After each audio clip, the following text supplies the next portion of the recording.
Hi, and welcome to Synthesys. The dashboard is pretty straightforward.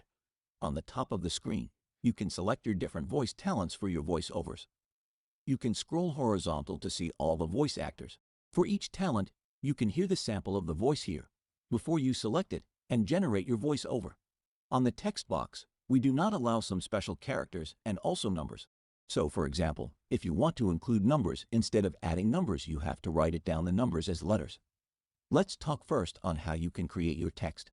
For each voiceover that you want to generate, you must add up to 250 characters.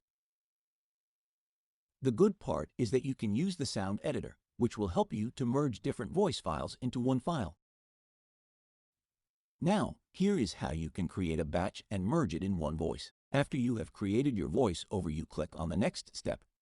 You choose your files by the order that you want to be placed.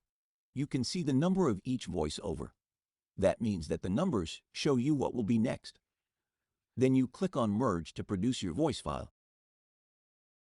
When your file has been rendered, you will find it under the VoiceOver History tab. Moreover, when you run out of characters, you can click on the blue button, Get More Characters, on the top right of the screen and choose your package. If you have any questions, click on the support button and send us a message. Thank you for watching it.